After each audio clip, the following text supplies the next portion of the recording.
자, 그럼 우리가 개발행위 허가까지 왔죠. 이제 개발행 허가. 그러면 개발행위가 끝나고 나면 항상 우려되는 게 뭐라고요? 기반시설 부족이죠. 기반시설 부족. 그래서 앞으로 개발행위만 있고 각종 기반시설 부족으로 인해서 여러 가지 몸살을 앓기 때문에 개발행위로 인한 기반시설 부족을 사전에 차단시키기 위해서 그래서 도입된 제도 뭐다? 기반시설 연동제입니다. 기반시설 연동제. 그렇다면 자 보세요. 기반시설 연동제 그러면 이건 앞으로 개발행위가 있으면 그리는 각종 기반시설이 부족할 뭐가 있다고요? 부족할 우려가 있죠. 그러면 이 부족을 막기 위해서 도입된 것인데 이제 둘로 나눕니다. 첫째, 설치가 더 이상 곤란한 경우하고 두 번째, 설치가 가능한 경우로 나누죠. 그래서 설치가 곤란한 경우라면 기반 시설이 부족할 우려는 있지만 설치가 곤란하다. 그러면 개발을 못하도록 막아야 될 거 아닙니까? 그렇죠? 이때 지은 것이 뭐다? 개발 밀도 관리구역입니다. 개발 밀도 관리. 여기에 키포인트는 뭐다? 관리라고 그랬죠? 관리는 좋은 말, 나쁜 말? 나쁜 말. 내가 너 좀 관리 좀 들어가겠다. 그렇죠? 관리 좀 들어가겠다. 잘못하고 있다는 거죠. 내 요즘에 피부 관리 좀 받아봐야 되겠다. 그렇죠? 이건 어때? 퀴즈야. 다른 말로 억제라고 해요. 억제. 뭐를? 개발을 억제시켜버리는 거죠. 무슨 방법으로? 무슨 방법으로 해서? 강화시키는 방법으로. 뭐를? 건폐율과 용적률.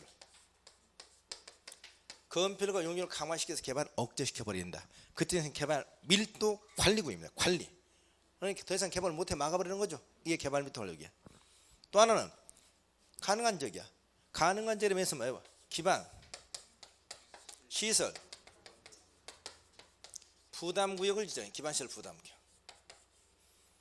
여기에 키포인트는 뭐다? 여긴 부담이죠. 여기는 개발행위는 허용하되 행위자로 하여금 시설 설치에 들어간 뭐를? 비용을 부담시킨다. 이거잖아요. 그렇죠? 이게 기반시설 부담구역입니다. 둘 다 구역이라는 표현을 쓰고 있지만 절대 용도구역이 아닙니다. 자, 그럼 여기서 우리가 일단 공통점이 있다고 그랬죠. 어떤 공통점은? 첫째, 지정은 전부 누가 한다? 6개 지역장이 합니다. 국장 없습니다. 두 번째, 절차는 도시, 군, 관리 계획이 아니다. 뭘 거친다? 지방, 도시계획에는 뭐예요? 심의만 거쳐서 하잖아요. 어디다? 공보에다. 어디에? 공보에다 지정 고시를 합니다. 심의를 거쳐서 공보에다 고시. 단 중요한 점은 보세요. 기반시설 부담구역은 여기 도시의 심의를 거치기 전에 사전에 주민의 의견 청취가 있습니다. 뭐가? 주민의 의견. 근데 여기는 주민의 의견 청취가 있어 없어요? 왜 없는 줄 아시죠? 뭘 하지 못하게 막아버릴 때는 의견 들을 필요도 없어. 뭔가 해줄 여지가 있을 때 의견 청취하죠. 여기는 지정해놓고 돈 받던 내야 되잖아요. 여기는 주민의 의견 청취하지만 여기 주민의 의견 청취 없다고 하세요. 주민의 의견 청취 없는 거 이거 주민의 의견 청취 없습니다. 또 아까 개발행위 허가할 때 주민의 의견 듣는다 안 듣는다? 없습니다. 토지를 허가구역 지정할 때 주민의 의견 청취 있다 없다? 없습니다. 기억하세요. 다음 중 뭘 할 때 주민의 의견 청취 절차가 존재하지 않는 거 자주 나오는 문제니까. 그 다음 세 번째. 자, 일단 여기까지 6개 지역장이 정한다. 도시군관리가 아니다. 지방도시 심을 거쳐서 공부에다 지정 고시한다. 그렇죠? 우선 그러면 여기서 개발밀도 관리구역 보겠습니다. 개발밀도가 좀 더 깊게 들어가면 개발밀도가 어디에? 자, 어디다 개발하면 기반시설이 부족할 우려가 있지만 설치가 곤란한 지역이라면 여기는 무슨 지역이겠습니까? 당연히 무슨 지역? 도시지역인데 어디는 빠진다? 녹지지역이 빠진다 이야기시네. 자, 주거지역, 상업지역, 공업지역으로서 주거지역, 상업지역, 공업지역으로서 개발로 인해서 기반시설이 부족할 우려가 있지만 더 이상 설치가 곤란한 지역이어야 됩니다. 6개 지역장이 뭘 거쳐서 지방도시의 힘을 거쳐 지정합니다. 그러면 여기서 지정하면 키포인트는 뭐냐? 건폐율과 용적률을 강화시킨다고 그랬죠. 강화시 개발을 억제시킨다고 그랬죠. 여기 보세요. 개발 밀도 관련해서 건폐율과 용적률을 얼마만큼 강화시킵니까? 다시 한번 개발 밀도 우리 정확하게 얘기합시다. 우리 정확하게 우리 국토계획법에 의하자면 개발 밀도 관리 구역 내에서는 건폐율과 용적률을 얼마까지 강화시킬 수 있죠? 네? 우리 국토계획법에 무엇을 얼마만큼 강화시킬 수 있다고 되어 있어요? 정확하게 해보세요. 우리 국토계획법에는 분명히 건폐율과 용적률을 강화시킬 수 있다고 그랬어요. 건폐율 용적률을. 그런데 건폐율 얼마까지? 50%로 하지 않고 대통령령이 정하는 범위 내에서 건폐율과 용적률. 그러니까 반드시 건폐율과 용적률을 강화시킬 수 있다라고 할 때는 대통령령이 정하는 범위 내에서라고 대답하셔야 돼. 아니면 대통령령에 들어가면 건폐율은 손대지 않고 뭐만? 용적률만 최고 50%까지 강화시킬 수 있다 이렇게 해놨거든요. 그러면 50%라는 얘기를 하고 싶을 때는 반드시 용적률이 50% 그래야지 건폐율과 용적률 50% 그러면 안 됩니다. 그런데 대부분 여러분이 함정에 빠지는 이유가 개발밀도 관리구역 내에서는 건폐율과 용적률을 대통령령이 정하는 범위에서 강화시킬 수 있다 그러면 여러분 거의 틀렸다고 70% 합니다. 왜? 용적률만 50% 이것만 기억하기거든. 그렇죠? 법에는 분명히 대통령령이 정하는 범위 내에서 건폐율 용 이렇게 돼 있다니까요. 아셨죠? 요것만 잘 계시면 됩니다. 문제 갑니다. 그러면 26번 개발밀도 활력이죠. 옳지 않은 것은 1번 6개 지역장은 주거, 상업, 공업지역. 자, 녹지지역 빠졌습니다. 개발로 인해서 기반시설 처리 공업 수요는 부족할 예상되는 지역 중 기반시설자가 곤란한 지역을 개발밀도로 지정할 수 있다. 정확하죠? 6개 지역장 녹지지역 빠진다는 거 기억하시고요. 2번 개발밀도 올리기엔 6개 지역장에 지방 도시계획 심의를 거쳐 공보에 지정한 것이 좋죠. 뭐가 없다? 주민의 의견 정치가 없습니다. 3번 개발밀도 관리구역 지정은 국토계획법엔 도시군관리계획과는 무관 관련 없다고요. 또 지구단위계획구역 지정 대상 지역도 되지 못한다. 그렇죠? 이런 문제 꼭 기억하시라고요. 보세요. 여러분 이제 개발밀도 관리구역과 기반시설 부담구에서 보통 둘 중에 한 문제 정도 출제됩니다. 두 문제까지 나와. 그러면 개발밀도 관리구역 출제하잖아요. 그러면 개발밀도를 출제 경향을 말씀드리겠습니다. 첫째 유형은 세 가지 출제됩니다. 첫째는 어디서 나오냐? 아까 아침에 보던 도시군 관리계획 있죠? 여기서 출제될 수 있어요. 다음 중 국토계획법엔 도시군 관리계획에 해당하지 않는 것은 해서 개발밀도 관리구역 지정 변경한 계획 이렇게 나오는 문제 하나. 두 번째 어디서 나오냐? 아까 지구단위계획 공부하셨죠? 다음 중 지구단위계획을 지정할 수 있는 대상지역에 해당하지 않는 것은 어디다? 개발이 금지된 지역이라고 그랬죠? 거기서 개발밀도 관리계획이 나옵니다. 꼭 개발밀도. 두 번째 마지막 세 번째 개발밀도 관리구역에 대한 설명이다. 옳지 않은 것은 바로 이 파트에서 나오는 겁니다. 개발밀도 관리구역에 대한 설명이다. 옳지 않은 것은 이렇게 나오면 거의 정답이 뭐냐? 이게 정답입니다. 첫째 개발밀도 관리구역엔 6개 지역장이 도시군 관리구역으로 지정한다. 들렸죠? 두 번째 개발밀도 관리구역이 지정되면 건폐율과 용적률을 완화시켜서 적용할 수 있다. 들렸죠? 세 번째 개발밀도 관리구역이 지정되면 건폐율과 용적률을 50%까지 강화시킬 수 있다. 들렸죠? 거의 이게 정답입니다. 아셨죠? 이게 개발밀도 관리구역이야. 마지막 나올 수 있는 딱 하나의 유형이 뭐냐? 마지막 사례 문제. 개발밀도 관리에 적용해서 이제 푸는 문제. 이런 유형이 나올 수 있다는 겁니다. 그럼 여기는 우리가 2번 좋고요. 3번 개발밀도 관리는 아까 도시군 관리와 관계가 없다고 그랬죠. 지구단위 지정 대상도 아니라고 그랬죠. 4번 갑니다. 특별시장, 광역시장, 특별자치시장, 특별자치시장, 군수는 개발밀도 관리구역 안에서는 그 지역에 정도는 건폐 용적률의 최대한도 몇 프로? 50%에서 강화시킬 수 있다. 맞다 틀리다? 틀렸잖아요. 이렇게 건필 용도를 넣었을 때 50% 그러면 안 되지. 대통령 영이 정하는 범위 내에서. 그러나 대통령 영이 하지만 용적률의 50% 이렇게 나왔어야 됩니다. 5번 개발밀도 관리 지정은 누가 하는데? 지정은 누가 하는데? 6개 지역장인데 지정 기준은 누가 정한다? 국장이 정합니다. 기준은 국장이 정한다. 기준. 자, 이렇게 하면 이제 개발밀도 관리가 난 문제 나왔고, 마지막 27번 문제는 이걸 적용하는 사례 문제입니다. 응용된 문제 항상. 서울특별시 종로구 중심상업적이라고 그랬죠. 건폐율이 몇 프로? 60, 용적률이 1000%입니다. 여기에 서울특별시장이 개발밀도 관리구역을 지정했어요. 그 개발밀도 관리구역 안에서 대지 얼마? 800%를 소유하고 있는 저를 좋아하는 김태희 씨가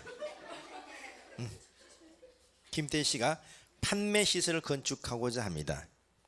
이 경우 건폐율과 용적률을 건축하는 최대 한도까지 건축한다고 할 때 김 씨가 건축 가능한 최대 건축 면적과 연면적은 얼마냐는 거죠.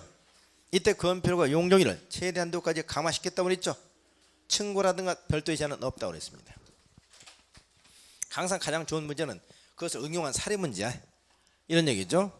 자, 여기에 서울시 중심상업지역입니다. 중심상업지역인데 건폐율이 몇 프로? 60%. 용적률이 몇 퍼센트? 1000% 라고 어디에? 서울시 조례가 정해져 있는 거죠. 그런데 여기다가 뭘 지정됐다? 개발밀도 관리구역을 서울특별시장이 지정했습니다. 이 안에서 김씨가 대지면적 얼마? 800제곱미터를 소유하고 있다는 거죠. 그런데 이 개발밀도 관리구역 내에서 서울특별시장의 건폐율과 용적률을 최대한 강화시켰다고 그랬죠. 강화시켰다. 그런 경우에 여기서 가능한 무슨 면적과 무슨 면적? 첫째, 건축면적. 두 번째, 연면적을 물어봤죠. 연면적. 그러면 전체 대지면적이 800제곱미터입니다. 전체 대지면적 800제곱미터다. 개발밀도 관리구역을 정했으면 건폐율 60, 용적률 1000%인데 서울특별시장이 건폐율은 강화를 시킬 수가 있어 없어요? 없다고 그랬죠. 용적률만 강화시키죠. 그러면 건축면적은 대지면적 얼마? 800제곱미터 곱하기 건폐율 얼마? 0.6을 적용해야 되죠. 그렇죠? 그러면 68이 얼마? 480제곱미터가 되는 것이고, 연면적은 800제곱미터 곱하기 1000%죠. 1000%의 2분의 1 최고 50%니까 500%가 되죠. 그럼 5를 곱해야 됩니다. 그럼 얼마? 5, 8에 4000제곱미터가 되더라.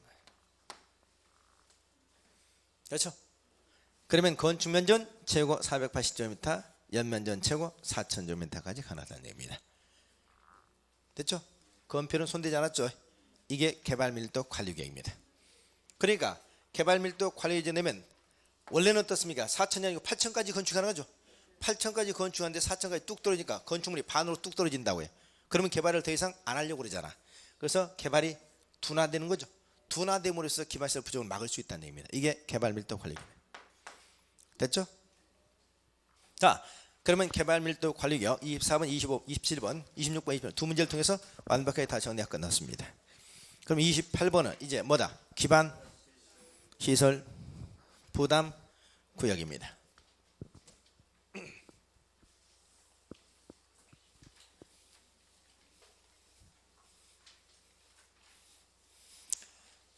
그러면 기반시설 부담구역은 보세요.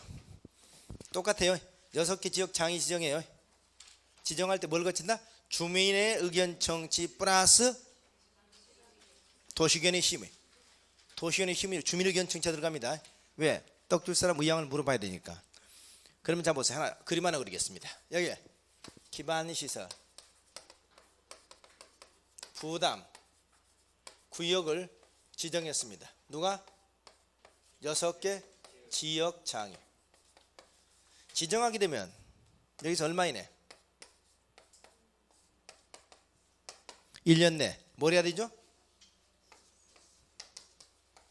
기반시설 부담 계획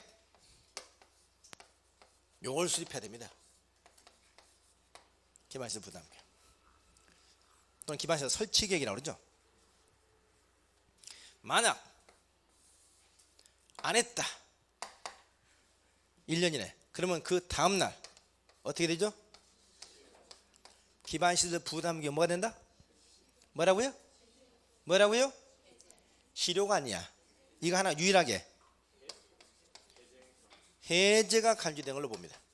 해제 간주 실효가 아닙니다. 만약에 수립을 했다. 기반시설 부담계획 수립을 했어요. 6개 지역장이 그랬으면 6개 지역장 그 기반시설 설치 계획을 도시군 관리계에다 반영해 줘야 됩니다. 그리고 여기서 앞으로 기반시설 설치 비용을 앞으로 하면 납부해야 될 의무가 생기는 거죠. 용어 정의합니다. 기반시설 부담구역, 기반시설 부담계획 또는 기반시설 설치계획. 여기서 납부하는 돈이 기반시설 설치 비용입니다. 이때 기반시설 부담계획에서 기반시설 설치 비용을 부과해야 될 대상에는 뭐냐? 연면적 얼마? 연면적 200제곱미터를 뭐하는? 초과하는. 건축물이 뭐예요? 신축하고 증축할 때면 신축하고 증축할 때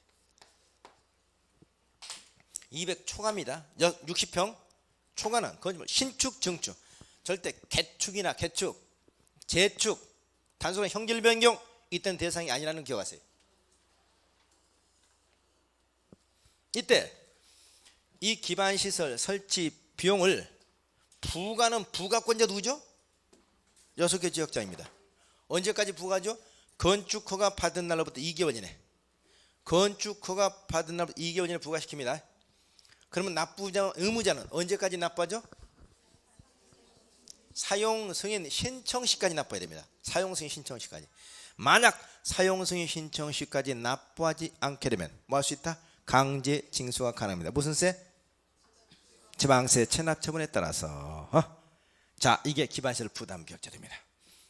다시 정리하면 기반시설 부담구역, 기반시설 설치계획, 기반시설 부담계획, 기반시설 설치 비용. 이게 뭐다? 기반시설 설치 비용 부과대상 행위. 그렇죠? 부과권자 누구다? 6개 지역자. 언제까지? 건축허가 받은 2개월 이내. 납부 시기는 언제다? 사용 승인 신청 시까지. 문제 갑니다. 틀린 것은 1번. 기반시설 부담계획 6개 지역장에 주민의견 청취 하나. 지방도시 힘을 거쳐서 공부해 정오시는 좋죠. 주민의견 청취가 들어갔잖아요. 2번 해당 지역의 전년도 인구 증가율이 그 지역에 속하는 특별시, 광역시, 특별자치시, 특별자치도, 시군의 전년도 인구 증가율보다 얼마? 20% 이상 높은 지역은 기반시설 부담계획으로 지정해야 된다.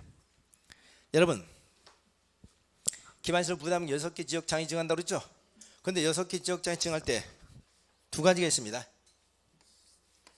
의무적 지정 대상 지역이 있고요. 또 재량적 지정 대상 지역이 있어요.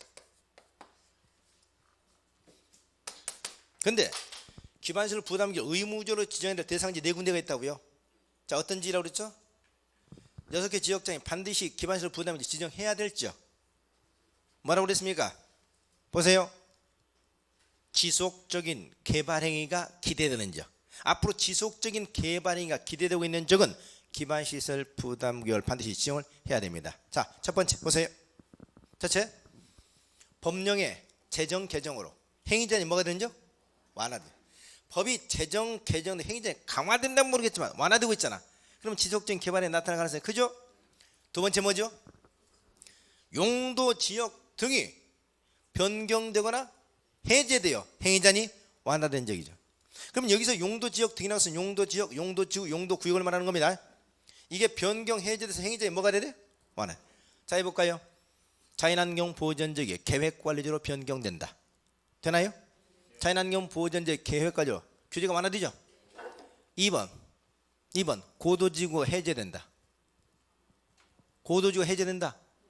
높이 고도지구 해제된다. 되죠? 3번 개발제한계획이 해제된다.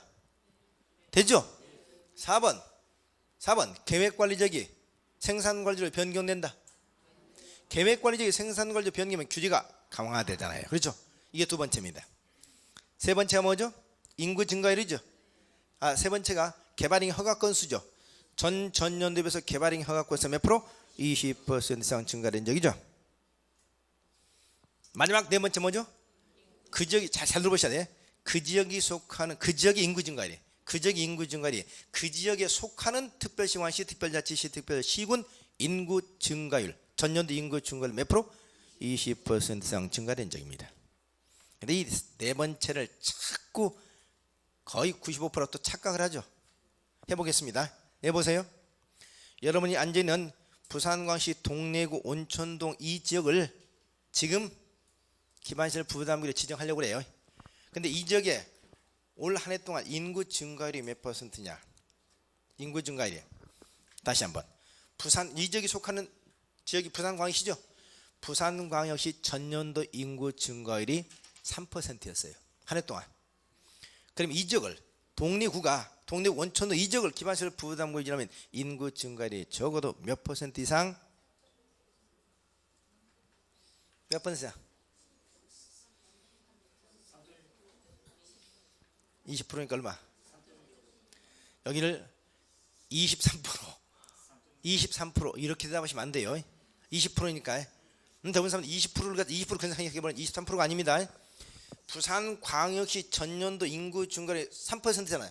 3% 20%를 얘기하는 거야. 그럼 0.6 그러면 3.6% 이상이면 대상이 된다는 얘기인데 이걸 착각해주고 20%니까 23% 이렇게 얘기하잖아요. 그게 절대 아니라고요. 인구가 23% 증가를 했으면 어때요? 대재난이 일어났으면 없다고 그랬죠.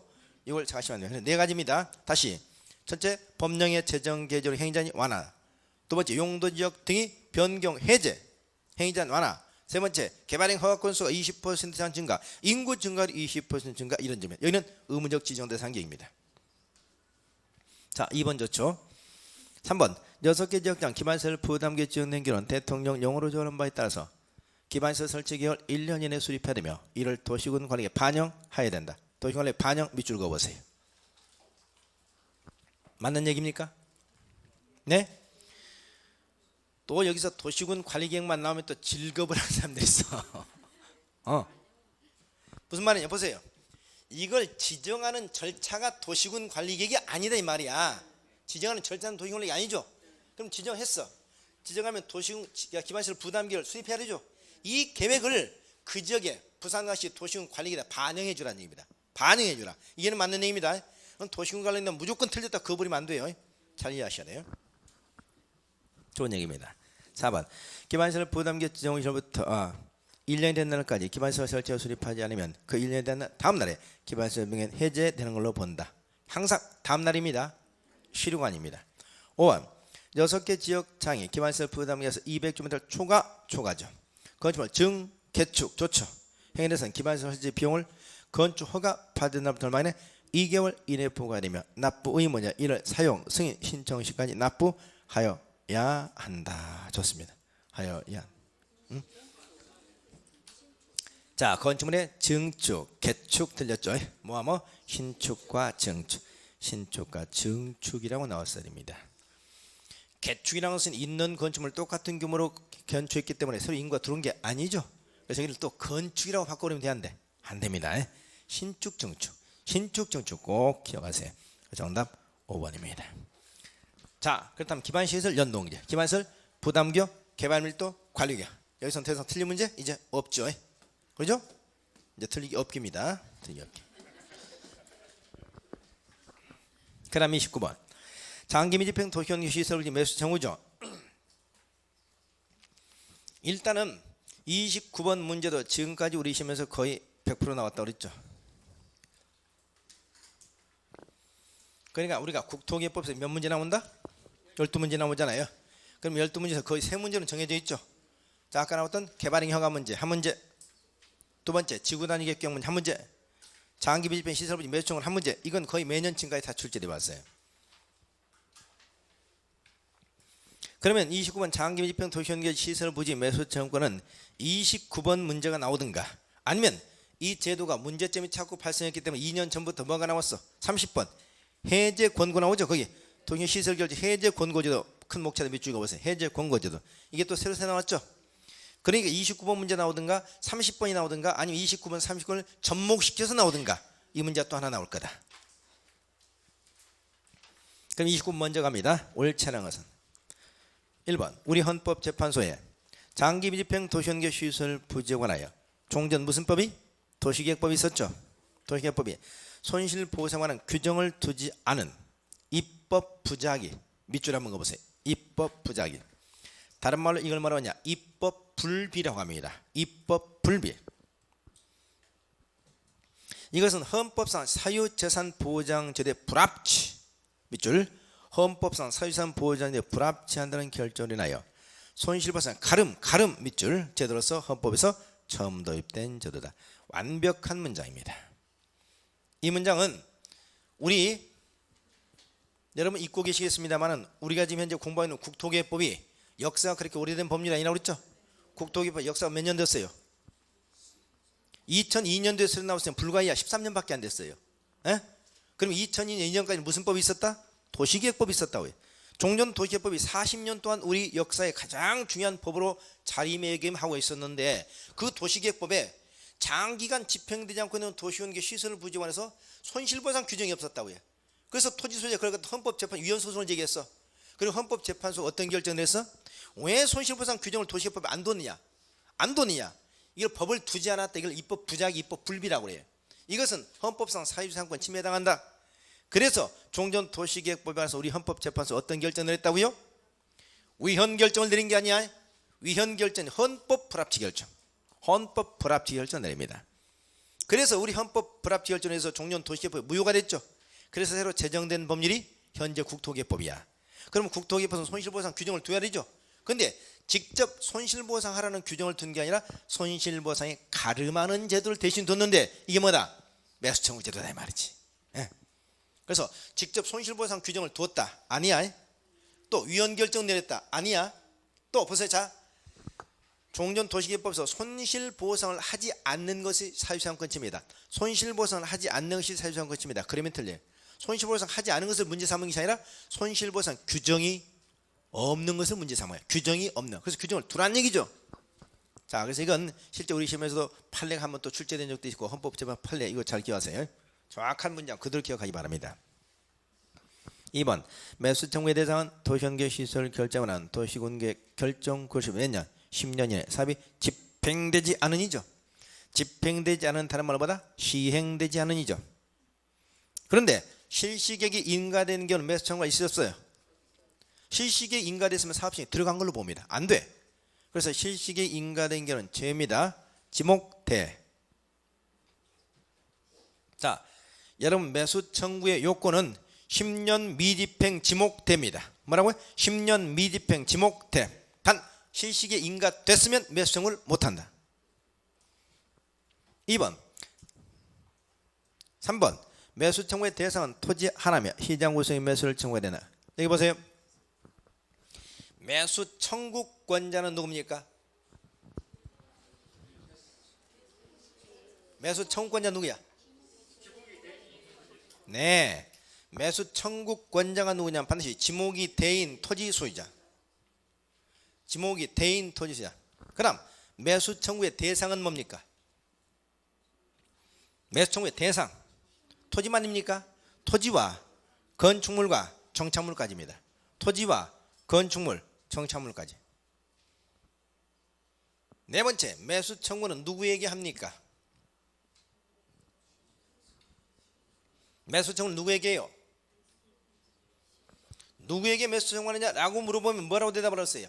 매수 의무자에게라고 대답하세요. 누구? 그럼 매수 의무자가 누구냐라고 물어보면 뭐라고 대답을 하고 그랬다? 6개 지역 장 등등 6개 지역 장 등이라고 대답하세요. 원칙은 이방권자인 6개 지역 장에게 매수를 청구합니다. 그런데 이 6개 지역 장에게 매수를 청구해야 되는데 이미 사업 시행자가 정해졌으면 누구한테? 사업 시행자에게. 또 그 시설에 설치 의무자나 관리 의무자가 정해서 설치 의무자, 관리 의무자에게 매수를 청구할 수 있어요. 마지막 설치 의무자와 관리 의무자 서로 다를 때는 설치 의무자에게 매수를 청구할 수 있다고요. 따라서 6개 지역 장에게만 매수를 청구한다 그러면 틀립니다. 됐죠? 다시 한번요. 자, 여기 보세요. 매수 청구의 요건이 뭐라고요? 10년 미집행 지목대. 매수 청구권자 누구라고요? 지목이 대인 토지 소유자. 매수 청구의 대상은 뭐라고요?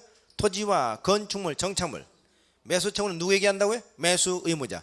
매수 의무자가 누구라고요? 6개 지역 장 등. 6개 지역 장 등은 원칙적으로 6개 지역 장. 예외로 사업 시행자, 사업 시행자. 시설 설치 의무자, 관리 의무자, 설치 의무자, 관리 의무자. 서로 다를 때는 설치 의무자에게 이렇게 대봐세요. 자, 매수 청구권은 형성권이 아니죠. 형성권이 아닐 때 매수를 청구했을 때 매수 의무가 있다 없다? 거절할 수도 있죠. 그러나 매수 여부는 얼마 이내 결정해서 통제라? 6개월 이내 결정해서 통제되고, 매수하겠다는 결정을 통지했으면 얼마 이내 매수해라? 2년 이내 매수해야 됩니다. 2년 이내. 이때 매수 절차, 매수 가격 한번 물어볼까요? 자, 정신 똑바로 쳐다봐 보세요. 이때 매수 가격은 무슨 가격이죠? 매수하면 무슨 가격? 공시지가입니까? 감정가입니까? 에? 공시지가인지 감정가인지 그런 언급이 없죠. 무슨 법? 공치법을 준용한다고 되어 있어. 공익사업을 위한 토지. 공치법을 준용한다. 매수는 현금으로 하죠. 매수는 현금으로 하죠. 그러나 잘 들어보세요. 매수 의무자가 누구일 때? 지방자치단체인 경우로서 토지 소유자 원하고 있거나, 또는 토지 소유자 원하고 있지 않지만 부재부동산 소유자 토지 비업무용 토지로서 매수 등이 얼마? 3천만 원을 초과하고 있는 경우는 원하지 않아도 채권 발행할 수 있습니다. 이 채권은 바로 무슨 채권? 도시군계 시설채권입니다. 도시군 시설채권. 이 시설채권의 사용한 기간은 몇 년? 몇 년? 몇 년? 몇 년? 몇 년? 자, 여러분은 참 수치를 좋아해요. 그렇죠? 수치를 좋아하는데 중요한 것은 수치의 의미는 별로 생각을 안 해요. 그런데 절대적으로 중요한 것은 수치가 중요한 게 아니야. 수치가 갖는 의미가 중요하다고 그랬잖아요. 그렇죠? 네, 너무 수치 좋아하지 마세요. 수치하는 거 별로 좀 안 좋죠. 어른들은 수치를 좋아한다.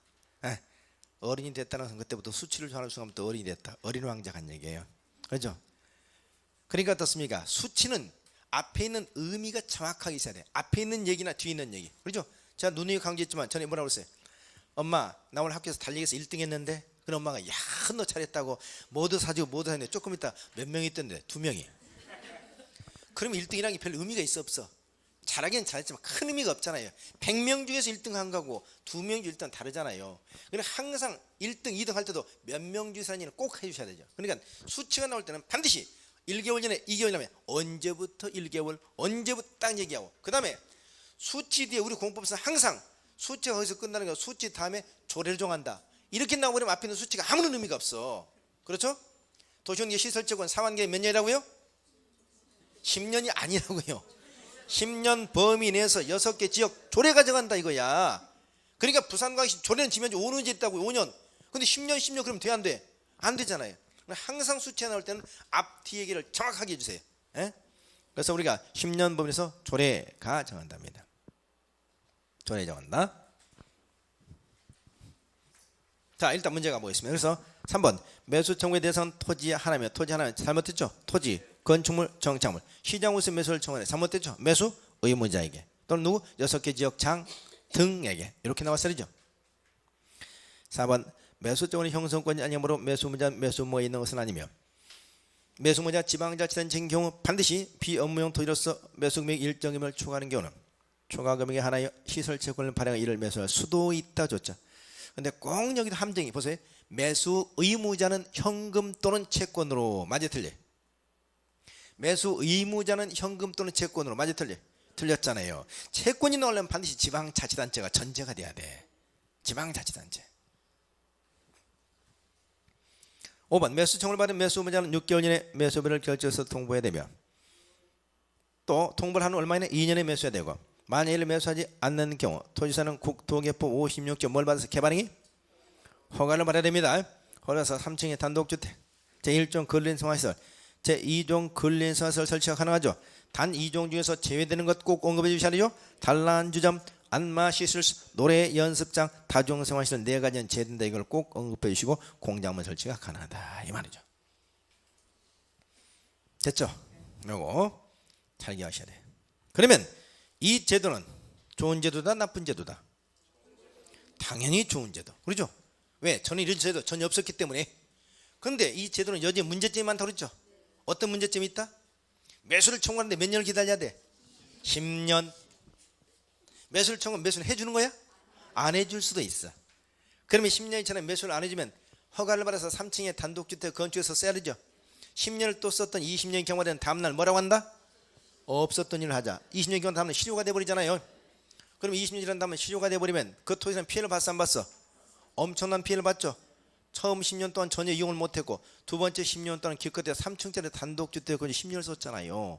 여기다 보상을 해야 안 해? 안 하잖아요. 이런 문제점이 많다 이 말이지. 이런 문제점이 많다 보니까 이건 자꾸 개선이 된다고요.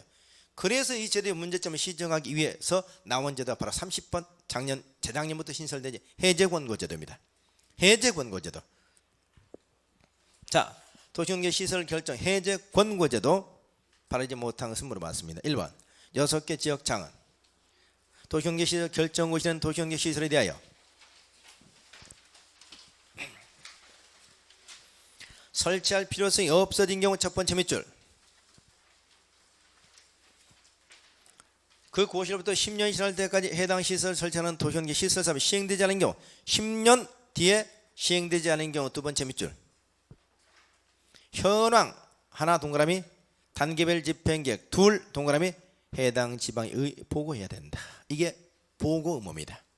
무슨 의무? 교집지 마시고 누가 보고한다고 그랬어요? 지방자치단체장 6개 지역장이 누구한테? 지방의회다. 뭐와 뭐를? 이제 더 이상 설치할 필요가 없어진 경우 두 번째는 10년이 넘도록 집행되지 않고 있는 경우 뭐와 뭐를? 그 현황과 단계별 집행계획을 보고하라는 겁니다. 현황과 단계별 집행계획. 자, 이 문장 지금 이 상태만 놓고 보면 이 문장 틀렸습니다. 어디가 틀렸죠? 단 보고하지 않는 경우가 있죠. 에? 어떤 경우? 국토교통부 장관이 결정했고 중앙행정기관이 설치하기로 한 것은 제외라는 얘기가 나와야 돼. 그렇죠? 그럼 이 문장에서는 아직 그 얘기 없죠. 그럼 이 문장은 틀렸는데 단 항상 성급하게 정답 잡지 말라고 그랬죠. 그 문장이 2번, 3번, 4번, 5번 지문 중에서 보충이 되면 1번이 맞는 것이고 그 문장이 밑에 안 나오면 1번은 틀린 겁니다. 아셨죠? 자, 어떤 경우는 자 보겠습니다. 2번 지방자치단체 장은